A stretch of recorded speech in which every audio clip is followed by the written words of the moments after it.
Right, everybody, welcome to tonight's council meeting. Thank you for joining us for tonight's live stream, for those who are live streaming for the April Whyalla City Council Ordinary Council meeting. Now, please note that this meeting is live streamed and recorded, and by remaining online, you acknowledge and accept this as a condition of joining the meeting tonight. The Microsoft Teams privacy link is provided through the agenda document. The virtual meeting process for managing council confidential items at the time will see council members and identified administration staff break into a secure virtual meeting space known as a breakout room. At the conclusion of the confidential item discussion, council members will return to the main meeting room. So once again, thank you for joining us for our April council meeting that is being live streamed. Now, firstly, we would certainly acknowledge that this meeting is held on Bungala land, and we give thanks for the use of this land. A very important and serious acknowledgement. Now, of course, while we're on virtual meetings, we can't stand, so if everybody's just serious for a moment, our civic prayer. Almighty God, we humbly beseech thee to grant thy blessing upon the work of this council, to direct and prosperous deliberations to the advancement of this city and for the true and lasting welfare of the people of this municipality. Amen.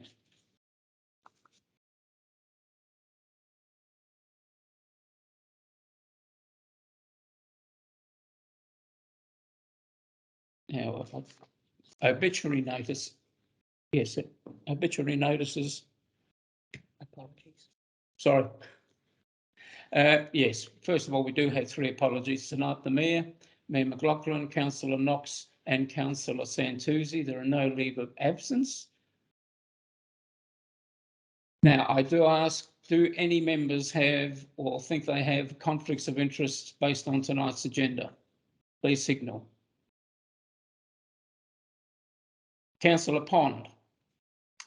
Yes, for 13.3.2, the relocation of the junior soccer club at Jubilee Park, I have a conflict regarding council communicating with the Show Society, and I'm the president of the Show Society. Thank you, Councillor. No further conflicts of interest? Councillor Marshall. Thank you, Deputy Mayor Stone. I have a conflict of interest, 13.3.1, costing update for the Whyalla Recreation Centre. But happy to just stay in for the chat, but I won't vote. Thank you, Councillor. CEO. Thank you, Chair. Just wanted to confirm, whilst Councillor Pond did a perceived conflict of interest, just need to get an indication of whether the councillor is planning to stay in the meeting and participate in the voting. I am happy to stay in the meeting, but I will refrain from the voting. Thank you.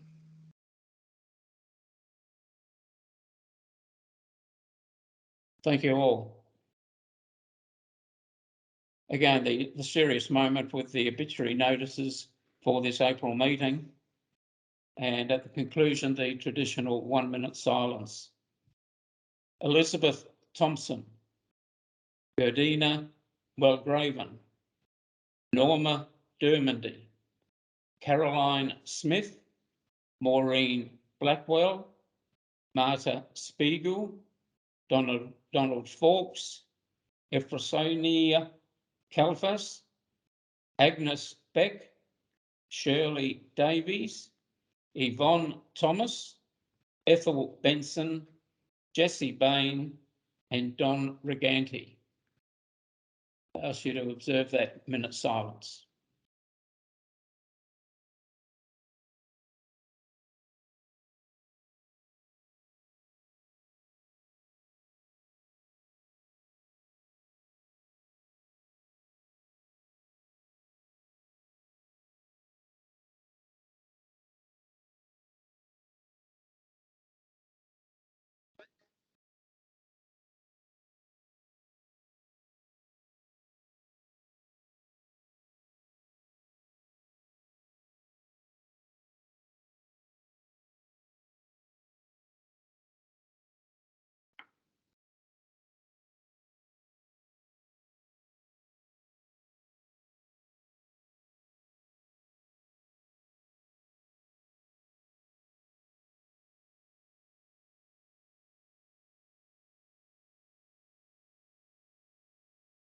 Thank you very much, everyone.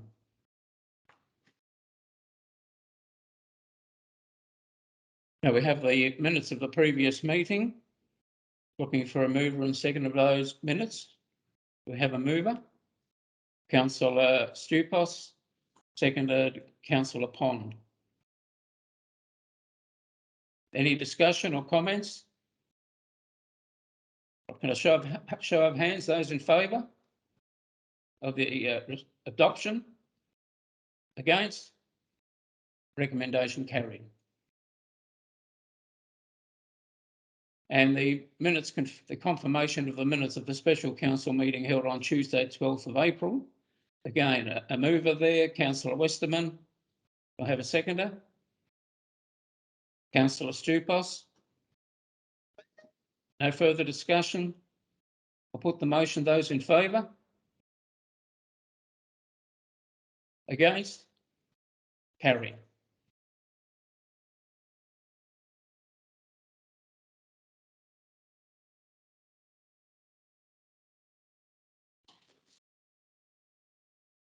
And as members would be aware, we do have a deputation or presentation of a deputation tonight and a petition in the agenda.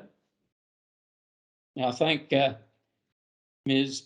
Redway-Worth for coming to speak with us tonight, although not in the chambers, but virtually, about a review of Council's childcare centre policy, which is also, as I've just said, on our agenda tonight to consider undertaking a review of our decision in adopting the policy. Now, the petitioner has sought to make a deputation to Council on this matter, and as you know, this meeting is being held virtually and the contents are being recorded to be uploaded on Council's website later this week. Now, we have set aside 5 minutes, as normal, for the deputation, following which I will ask Council members if they have any questions. So over to our presenter, Winona. Hi, everyone. Screen. Thank you very much. It's over to you. Hi, everyone. Thanks for having me tonight. My name is Winona. I represent the large population of shift working families locally. It can be easily assumed that due to the nature of our industry in our city surrounds, that many of our families have at least one immediate family member or relative that engages in shift works as a means of gaining income to supporting themselves or their families. As shift working is so predominant in our community, with those who engage in shift work also heavily contributing to our local and greater economy, I feel that this population needs to be carefully considered when making decisions regarding our community, including our community services, which support the ability to fulfil employment. I know you all have copies of the report as to why I've requested to attend this meeting today, but in summary, unfortunately in 2021, the Whyalla City Council decided to change the booking policy at their council-run childcare centre from allowing fortnightly bookings to only allowing weekly bookings, which does not suit shift working families whose rosters fall over a 2-week period. This means if shift worker families require care for their child, say Wednesday, Thursday, one Friday, 1 week, and Monday, Tuesday, Wednesday, the next week, they would have to book Monday to Friday both weeks, meaning pay for 10 sessions opposed to the 5 sessions. And if families choose to not send their kids on the days off to spend time as a family, they risk losing their childcare subsidy due to the absentee rule, which would take their fortnightly fees up to in excess of $1,000 a fortnight. This change has made the service inaccessible to shift worker families, those who make up a significant population of our community, and with all other major childcare local centres since following suit. Furthermore, this has caused havoc for many families, with many being forced to remove their children from the centre or opt to become single income households or decrease their work capacity.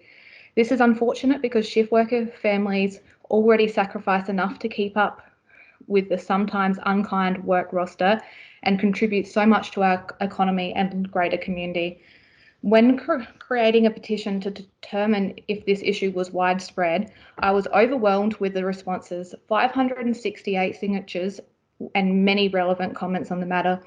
As a local all my life and reviewing the signatures, I can confidently say that many of those signatures represented their households, meaning when you consider others in the household, their grandparents and the like, who are now being forced to take up caring responsibilities, this issue is affecting a lot more than 568 locals. I would predict in the thousands. Now, in discussions with a member of the childcare centre and after reviewing the council's response on the matter, I understand the need to safeguard the centre for financial reasons. My argument to this is that the centre has seen many positive changes that would safeguard the centre and increase the financial input, such as winning development grants, opening of new rooms, in turn increasing capacity, and the tightening of flexibility of the cancellation policy, which now provokes refunds to families who cancel bookings within the 2-week period. Furthermore, due to all these changes being implemented around the same time, I feel the council cannot argue that the change to the booking policy specifically is in fact needed from a financial standpoint. Furthermore, I feel as if this change has made the service inaccessible to the community, which goes against the council's values and vision.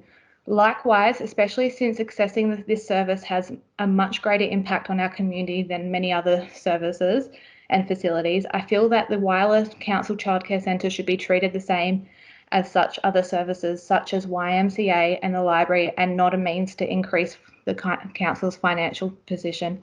Therefore, I am seeking the change to the childcare booking policy to be reverted to allow fortnightly appointments, and for bookings made in regards to employment continue to be prioritised over respite and other reasons, regardless to whether it's a fortnightly or weekly booking. Lastly, I would like the council and centre to continue to work together to grow the centre in line with the growing need of the community, as through this ordeal I have learnt that the need for care and the vacancies available locally are disproportionate. In final, I would like to note my absolute appreciation for the centre and their standout services, team and staff. This centre has cared for myself, my daughter's father, my daughter, and hopefully one day soon my newest son. Thank you for taking the time to listen to me tonight. Kind regards. Thank you very much, Winona, for presenting that deputation, and you certainly speak with passion. Members, does anybody have any questions of Winona? Not at this stage? Right. Perhaps, members, could I seek leave of the meeting to change the order of items on the agenda? Seeing this is an agenda for later in the meeting, and perhaps bring it forward, that's item 13.2.4, bring it forward to address now. So please show your hand if you're in agreement, if you think that's a good idea. Yes, yes, majority. Thank you very much. Right. Once we've got the magic wand and got the presentation up, or the minutes, the agenda. You're right, Michelle.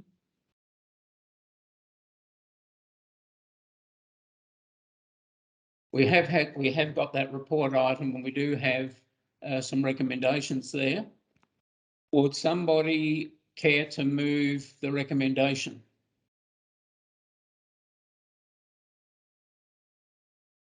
Councillor Stupos, do we have a seconder?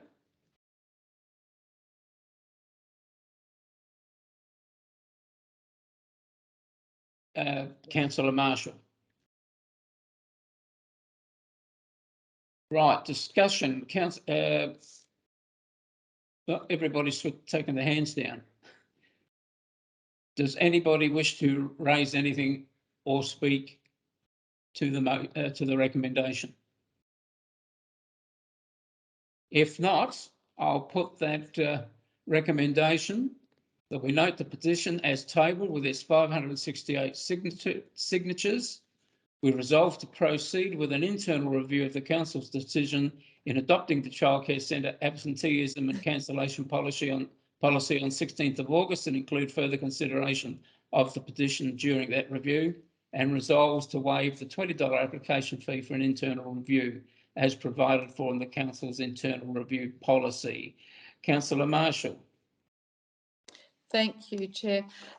Yeah, I'd just like to say big thank you to Winona for raising this issue, gathering all these signatures and really bringing to our attention We know that it is a shift working town, but I think this definitely deserves an internal review.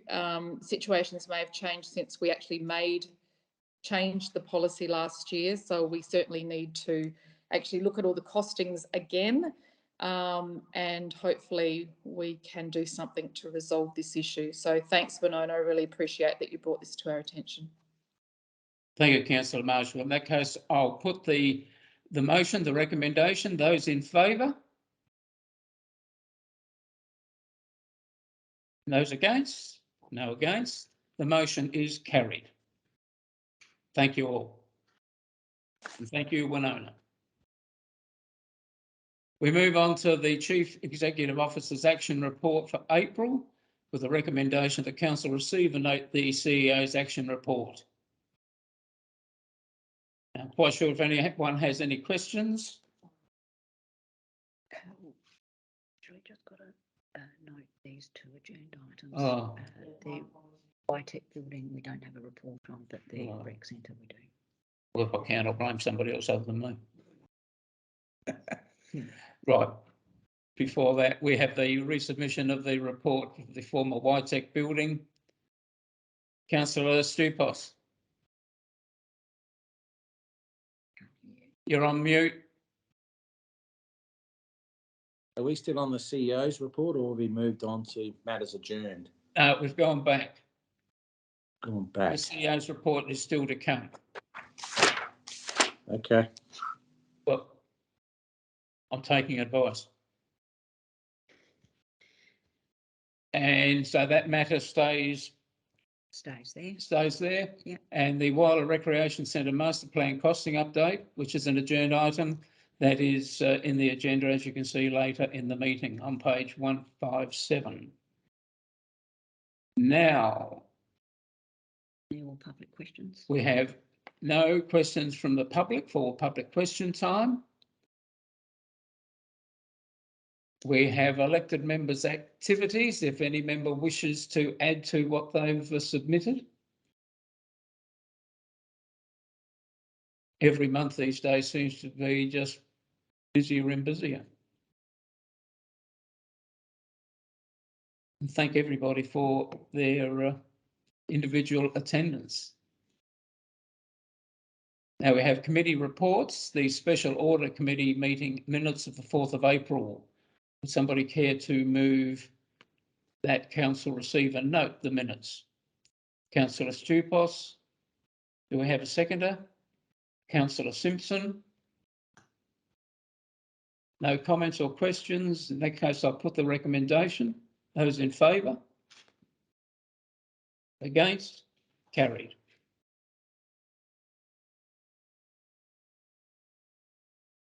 Now we get on to the CEO's action report. And I'm quite sure if anybody has any questions, the CEO will gladly answer them.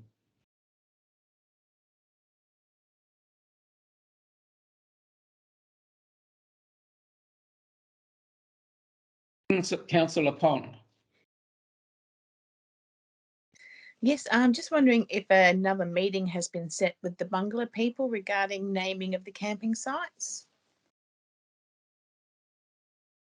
Through the chair, not to date. There was some discussion about the possibility of Friday of this week, but that hasn't been confirmed, so I'm anticipating it will be sometime next week. Thank you. Thank you. And Councillor Stupos. Thanks. I won't say Madam Mayor, but Deputy Mayor. The Qantas response, have we had a response back from Qantas and cohorts regarding the passenger levy? Through the chair, I've definitely seen a response from Qantas. They were very appreciative and thanked council for the regards that council had taken in relation to their situation and the concession that we've granted them. I'm not sure if we received anything from Rex. I'll just check with Grant Jennings whether he received anything direct from Rex. Not yet, so I sent that through to their one of their general managers, and I have to get an auto reply for some leave, so I'll follow that one up later in this week, now that we're past Easter. And supplementary to that, the review of local government elected members' allowances and the National General Assembly call for nominations. I'm assuming that they can both now be taken offline because I think we attended to those last meeting. Yes, we did. So yes, that can come off, and just like to note that there's a fair bit of yellow on that register this month, which is good to close out a number of items. So we'll also remove that one as well. Thanks.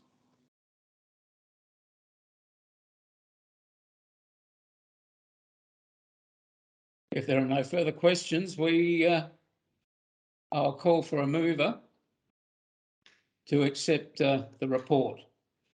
Councillor Pond, seconded Councillor Stupos. Those in favour? Against? Carried. Right, next item.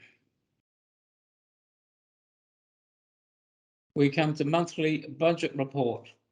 The recommendation being that Council receives and notes the monthly budget report of March 2022. Do we have a mover?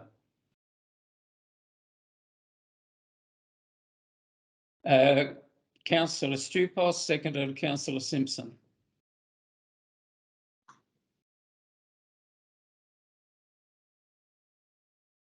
Yeah, do we have any questions? Or do you want? Yes, Councillor Stupos. Sorry, Councillor Simpson. Too many S's. Thank you, Mr. Stone. Speaking of S's, page 43, airport security screening. There's an expenditure of 785k. Isn't that comes back from the government, doesn't it? Or claimable from the government? Yes, through the chair. Yes, that amount is reimbursed 100% from the government at this stage. Thank you. And Councillor Stupos. Yeah, regarding page 41, Grant, not sale of the assets, rather the amount specifically for new and upgraded assets in the cash flow of 2.3 million against a budget of 7.4. Do you think we're going to claw back the balance between now and 30 June? And vice versa, we had a payments plan for new assets of 9.24 budgeted, but we've only spent 4.28 million. Are we likely to spend the bulk of that before 30th of June? Thank you for the question. Through the chair. Look, I think there will be some carry forward to next year with capital, with the capital program. But what we have started seeing is the airside works, which is quite a large project, is now underway, and there's very large sort of monthly invoices coming through for that, and that's part of where the income relates to. We're also just have got all the paperwork together to make our final claim for the capital grant for the terminal works. So yeah, there will be some movement over the next few months, but definitely we did get an extension just the other, literally this morning. I had confirmation that we've had an extension for the runway works because it was very tight to get it done for 30th of June. So just giving ourselves a little bit of room to move, but most of the works will be done on that project by that time. Any further questions of the monthly budget report? Councillor Stupos, so you got another question, or you just still got your hand up? Thank you. In that case, we have a mover and a second. I'll put the motion recommending that Council receives and notes the monthly budget report. Those in favour, yes. Right. No need to say those against. Carried.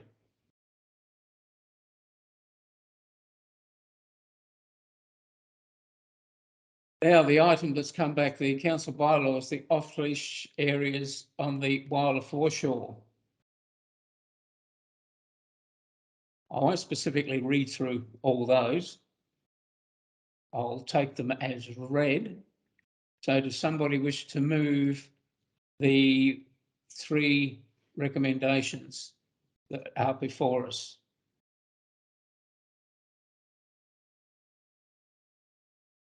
Councillor Waterman and Councillor Marshall seconded. Westerman, sorry, my apologies. Right, does anybody wish to speak to the recommendation now that we have a mover and seconder? Councillor Stupos. With regards to item number 1, can we have in brackets the definition of effective control? Because from reading all of the additional information that was provided, that seemed to be a bone of contention. So I'm recommending that maybe we put in brackets as defined by the Dog and Cat Management Act of 1995, so that when people read this at later time, they'll actually understand what effective control is. Very valid point. And Councillor Marshall. Does explain a bit further down in brackets, effective control means by command the dog being in close proximity to the person being able to see the dog at all times as per clause 6.8.2 of the Local Government Land Bylaw 2021. Whether you want to, you don't need to do it twice, so I would suggest that you either take that bracketed area and put it up higher on the recommendation, and then take that dot point away, because it does explain what effective control means. But I think this is a fair outcome for a fairly contentious issue with a lot of respondents and pretty much a 50-50 split. So I think this is quite a fair outcome. All right, could I just ask Kathy to make a couple of comments? Yes, thank you. Through the chair, as Councillor Marshall pointed out, the definition of under effective control is actually included as a dot point within this recommendation, and I think the clarity of the dot point within the recommendation is expansive and is there as that clarification. So to include it as a in brackets afterwards is possibly not needed.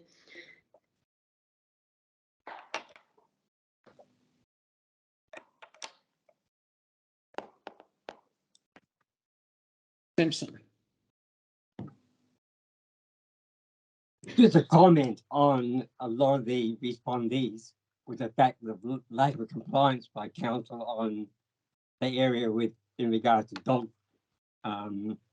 droppings, I'll say, on both the beach and on the jetty. Are we going to look at doing something about that by having a compliance officer at some stage? Very good question. Thank you. Through the chair, resolution 3, whilst the intent of resolution 3 is around compliance in terms of dogs off leash, etc., that if during those compliance monitoring of this area other infringements are identified, certainly they'll be taken up at the time. Of course, in things of this nature, we do take an educative approach in the first instance, and then compliance following education. But certainly if other infringements are identified at the same time as the compliance officers being there, then they'll be picked up. Thank you, Kathy. Councillor Stupos. Just a point of clarification, in our notes we were given extracts of the Dog and Cat Management Act of 1995. Yeah, in our clause down here we refer to clause 6.8.2 of the 2021 bylaw. Obviously I haven't got a copy of the 2021 bylaw, so I can't confirm the clause number, etc., but it doesn't line up with that of the 1995 Act. And thank you, Councillor Stupos. I think I know that Andrea Malone is online. Andrea is the author of this report and our manager legislation. Andrea, would you like to comment in that regard? Yes, thank you. I understand that the bylaw simply repeats what is in the Act. So I'm not sure, are you suggesting that what is in the Act differs from our bylaw? Because that is not my expectation. So I can check that, of course, but I don't have it in front of me at the moment. Is that the concern? No, my concern is that the relevant paperwork that was given to elected members had an extra A being extracts of the Dog and Cat Management Act of 1995. In the recommendation, we quote clause 6.8.2 of the local government bylaw 2021. Okay. Well, I don't know if there's a difference between their meanings because I didn't have a copy of the 2021 bylaw. Okay, a mea culpa from me. I obviously should have provided you the extract from the bylaw rather than from the Act. They are both the same. Our bylaw simply repeats what's in the Act, and my apologies for being confusing about that annexure. Not a problem. You are forgiven. Thank you. Councillor Simpson. Back on the other subject about the compliance officer, well, he's been looking at a lot of complaints revolve around even dogs on leads not being looked after, or the droppings not being looked after on the jetty particularly. Will you look at that too? Sorry, Councillor Simpson, would you mind repeating that question? I didn't quite capture that.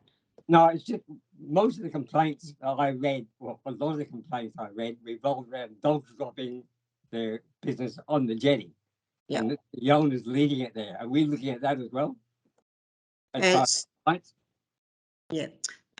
We will certainly, in terms of compliance matters in and around the foreshore, as our officers are out there, if they notice a compliance issue and an infringement against the bylaws and the Dog and Cat Management Act, we will certainly be looking at those. Of course, those sorts of things will depend on our compliance officers being present and actually seeing the infringement before that any action can be taken. But certainly, yes, if infringements are noticed, and that includes on the jetty, etc., at the time, certainly they'll be picked up. Thank you, Kathy. Thank you. Any further discussion on this report? If not, we have a mover and second. I will put the recommendation that we adopt the three recommendations there of the council bylaws of leash areas under Whyalla foreshore. Those in favour?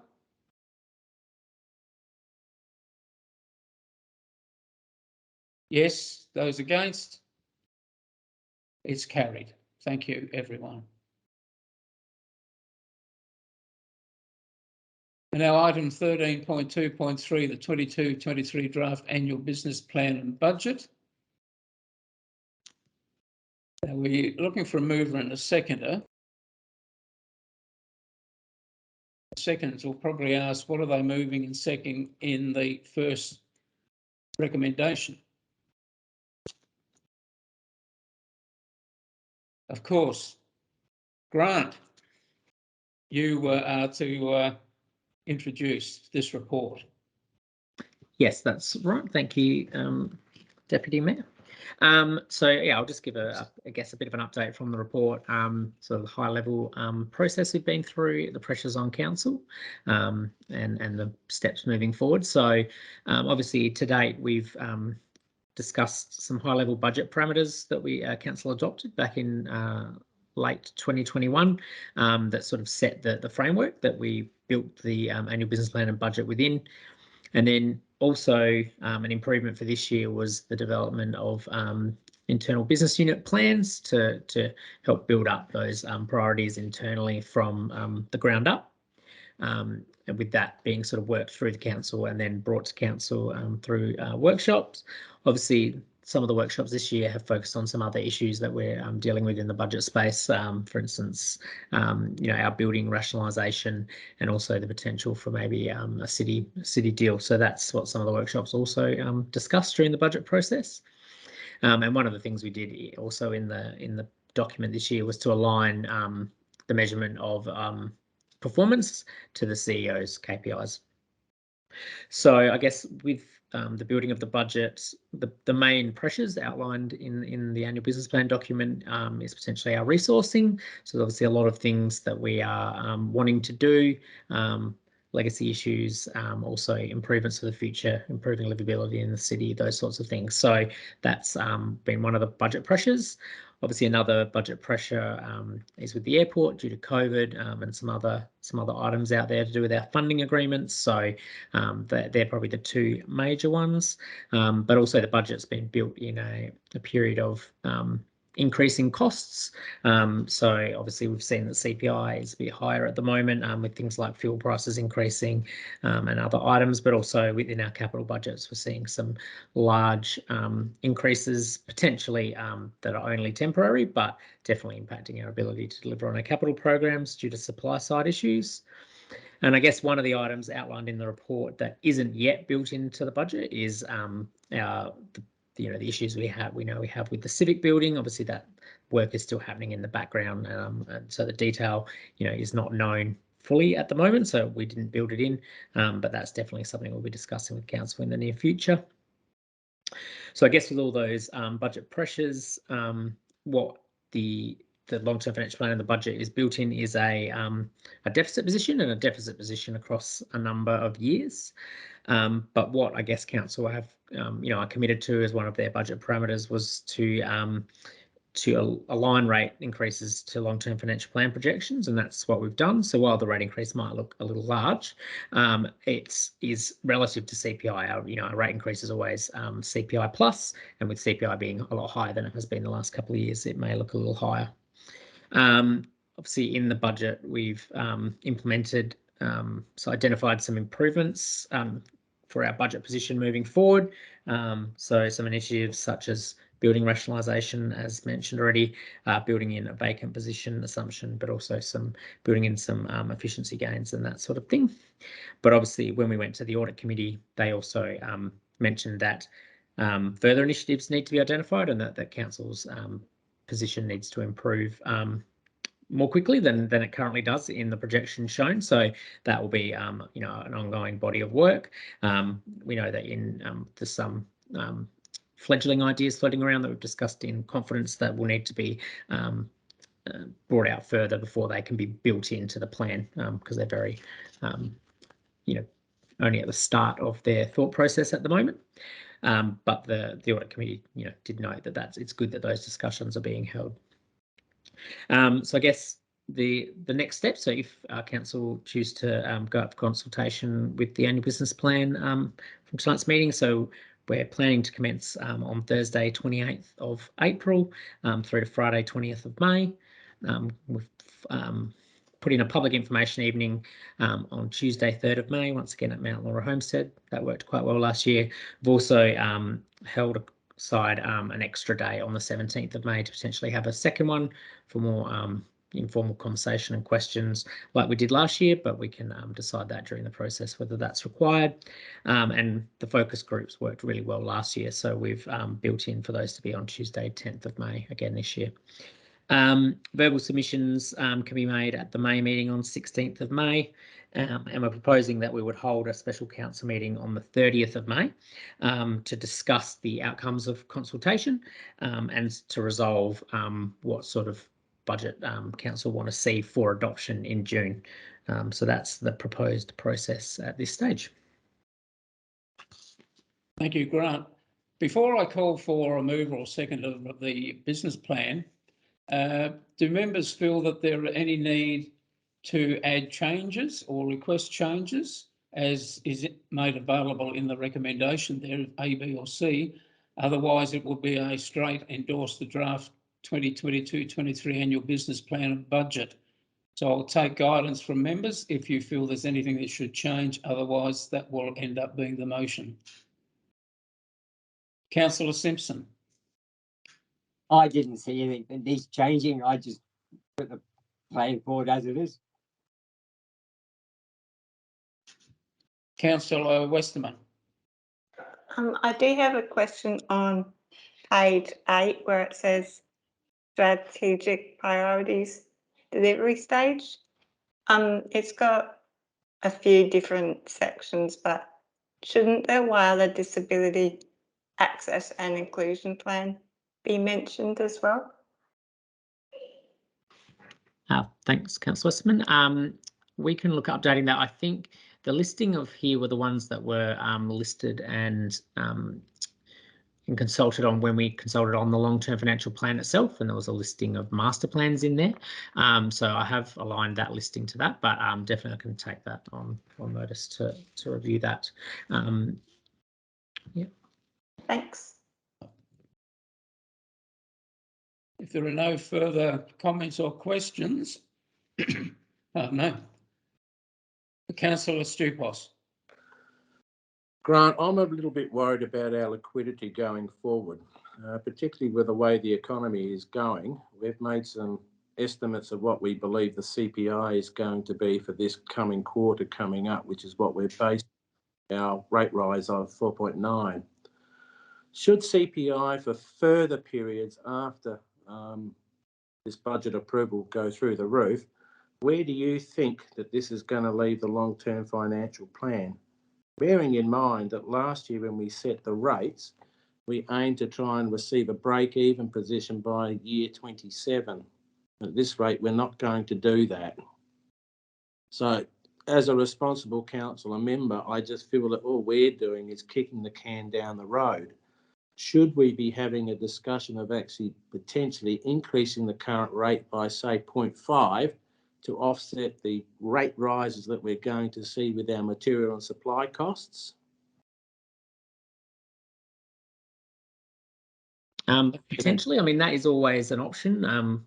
What we've, the initiatives we've identified in the budget are cost reductions going forward, but definitely the other option is increased income. And there's always going to be budget pressures. One of the things we always do build into our long-term financial plan is that future rate increases will still be tagged against CPI for March of that year.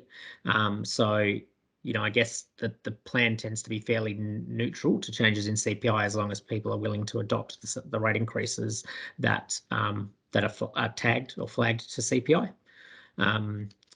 But yes, some of those capital increases are hard to measure the impacts of at the moment because it's not known how ongoing they are.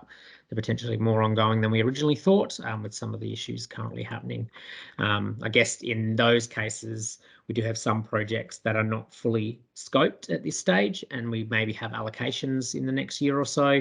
So potentially it may mean that you can adjust the scope to fit the budget in some of those cases, but obviously for our renewal programs and that sort of thing, you can't really do that because that we are doing like-for-like replacement.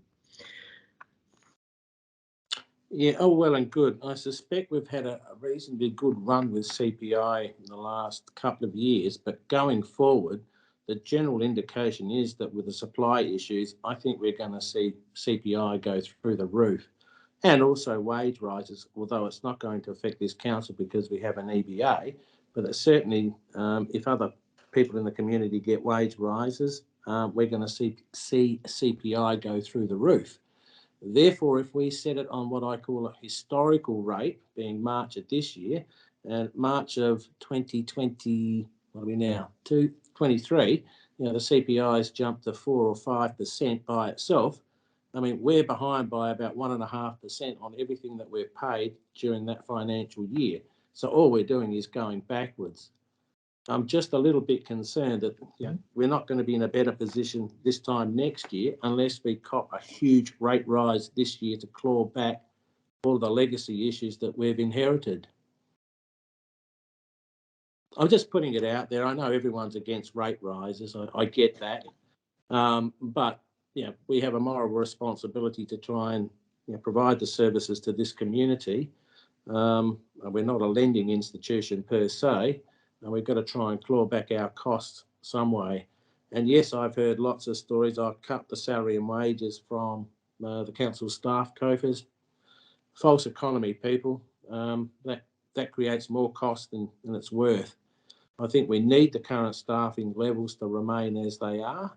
Yes, I do think we need to be conscious of our costs, and I'm pretty certain, the CEO, Justin, and yourself, Grant, have probably got a fairly good handle on that. But the handle that you don't control is the supply chain and what that's going to cost. And we need the materials that we get from these supply chains to remain static so we can bring our projects to the logical conclusion that this community wants. I just can't see it happening with the way inflation and my reading of what the economics is telling us is going to happen in the next 12, 18 months. I've got it off my chest now. Thanks, Councillor Stewart. Yes, Kathy. Thank you through the chair. Certainly this annual business plan and budget has been developed and prepared on the basis of a 4.9% rate increase. If council wished to explore modelling at a different rate increase, then that is something that is certainly within council's prerogative to resolve. I do just want to draw council's attention to the actual resolutions that are there and suggest a slight change to those resolutions by joining resolutions 1 and 2, if you're not looking for any changes to this document, for it to say endorse the draft 2022-23 annual business plan and budget for the purposes of public consultation in accordance with the council's. That way, then you're not actually endorsing the draft annual business plan and budget. Thank you. CEO.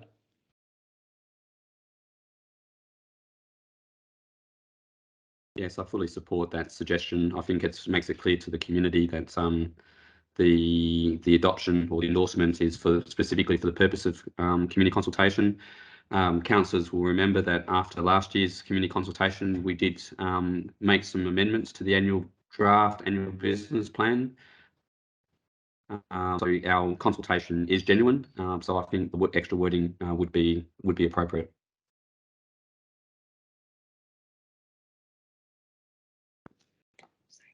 Yes, Kathy.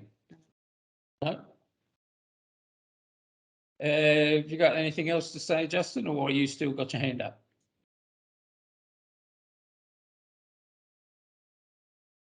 Oh, thanks. Councillor Simpson.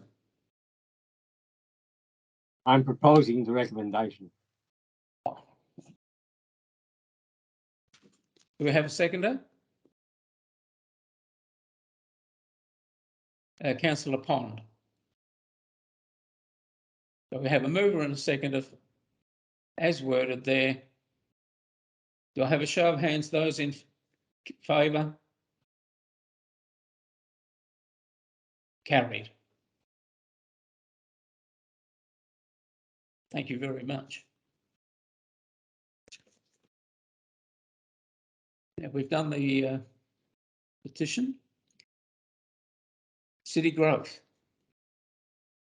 The Whyalla Recreation Centre Master Plan costing update. Now we've had all this information back to us. We have a recommendation. I assume that everyone is fully aware of what the recommendation is and the information that we have received. Would somebody care to move the recommendation?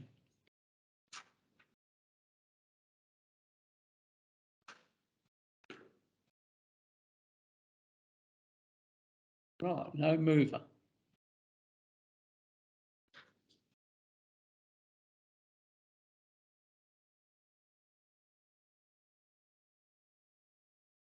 Councillor Simpson. I think we might be frightened off by the cost of it at the moment. It should be maybe shelved for further consultation, perhaps. Right. But if we don't have a mover, the result will be that the motion lapses for the want of a mover. So we will move on.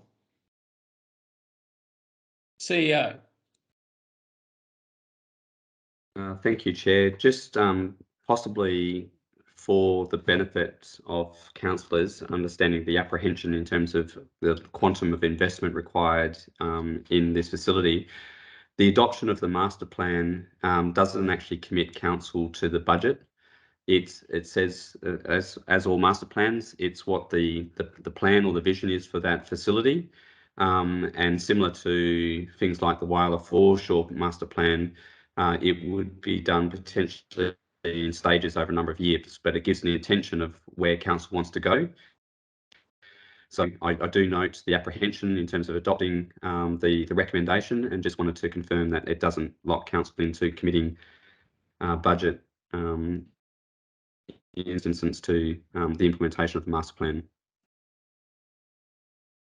Thank you, CEO. Councillor Marshall. Through the chair, while I'm not going to vote on this, if I were voting, I would certainly be in favour of this, because as the CEO has pointed out, this is about the master plan. Obviously, funds of this nature would have to be sourced through grants, etc. So this is not asking ratepayers to come up with this money.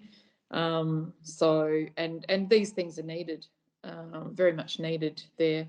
We really need to move forward with getting funds for the recreation centre. Thank you, Councillor. Councillor Simpson. Following the CEO's comments, I'll propose it as a proposal for future use, not for now. So Councillor Simpson is now prepared to move. Do we have a seconder based on that latest information? Councillor Stupos, you seconding? I will second. However, I don't want to be seen as a hypocrite, because I was actually more in favour of option 3, which was the 50-metre pool. My personal opinion is that was more cost benefit to this community than a 25-metre pool. But as Councillor Marshall has pointed out, I think it is a valuable asset that needs to be taken into consideration for the community. So I will adopt it. But I hope people don't criticise me as being a hypocrite. No worries. Thank you, Councillor. In that case, we have a mover and a seconder. For a show of hands, a clear show of hands, please, those in favour of the recommendation.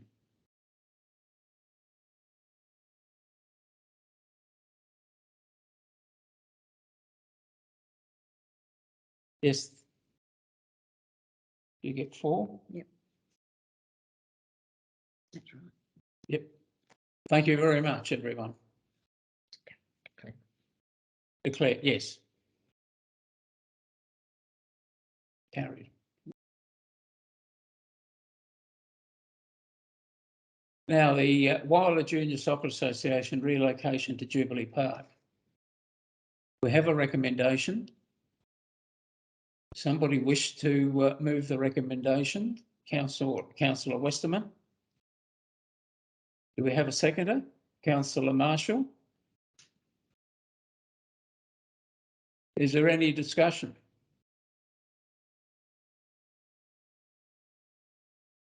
In that case, I will put the motion. Those in favour?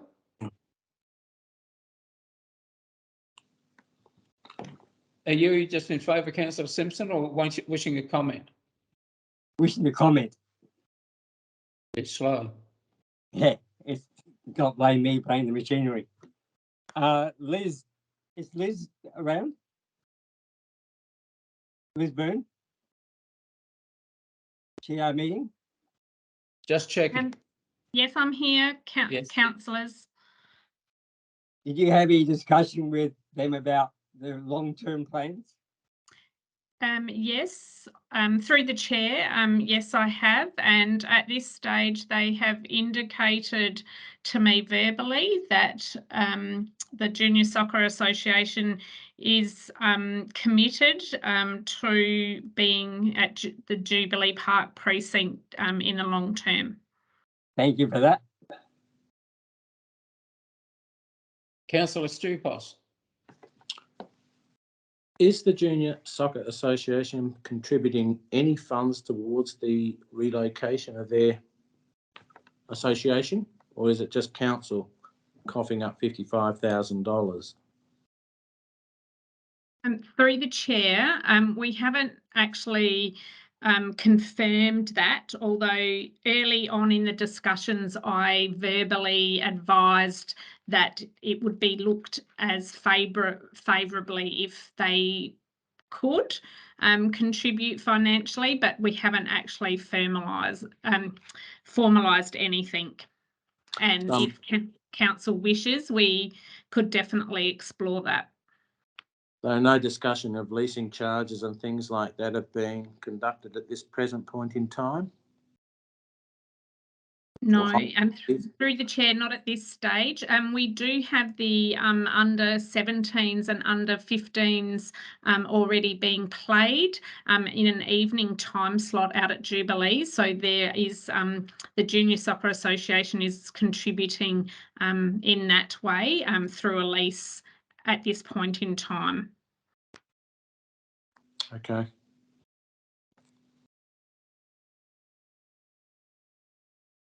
Any further comments or questions? I guess one of my concerns, to echo some of those that have already been made, is we're spending this money without the knowledge of what their long-term real plan is, considering it's ratepayers' money. But I will just present the motion. If we have no further comments, we have the motion moved and seconded. Can I have a show of hands to see whether we accept the recommendation?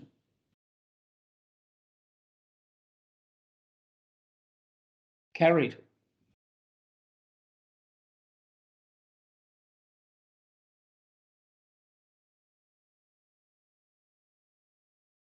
Page 207, the City Infrastructure Ordinary Reports, the 13.4.1, the renaming of Jenkins Park. We have a recommendation in two parts there.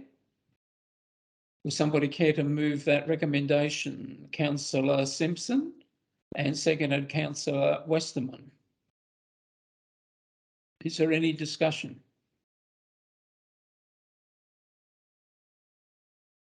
It appears not. In that case, I'll put the motion. Those in favour?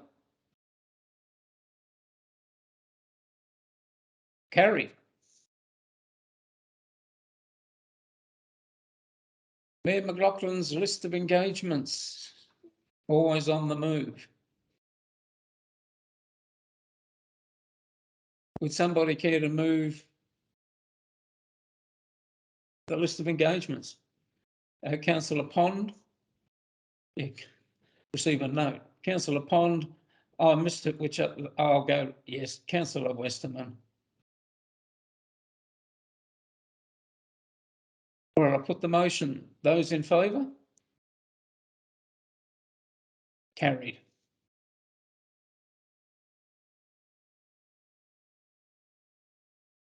Page 216, notices of motion. We have nil. Questions on notice, we have nil. Are there any questions without notice? No questions without notice. Oh, sorry, Councillor Marshall. Trying to be quick there. Through the chair, I do have a question. Now, I know in the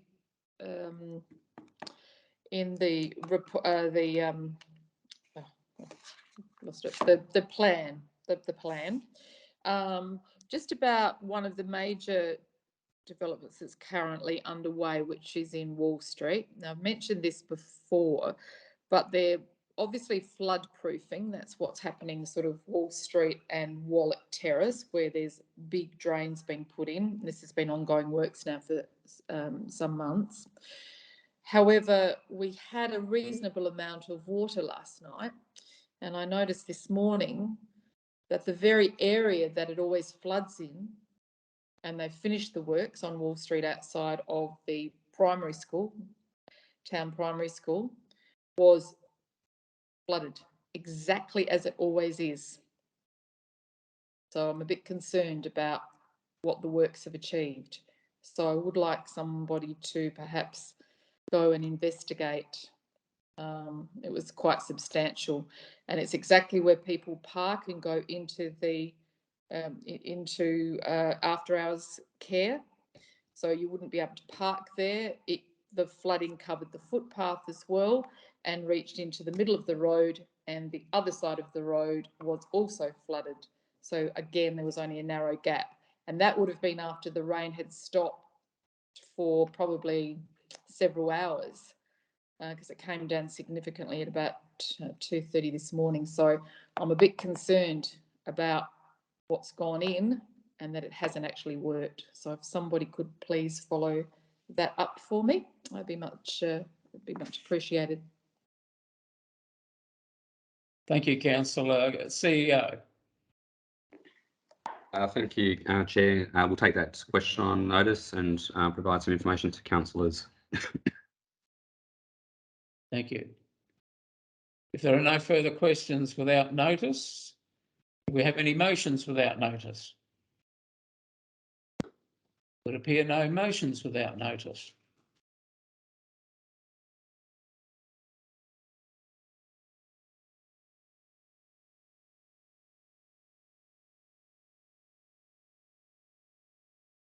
We now have the consideration of confidential items.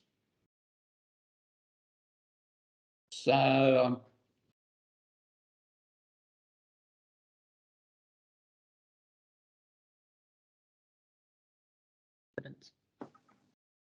yeah, I was going to say that eventually. Could we have a mover and second to go into confidence? And it looks like it's Councillor Stupos and Councillor Simpson. And we will let the magic wand take us into our confidential chat room, our breakout room.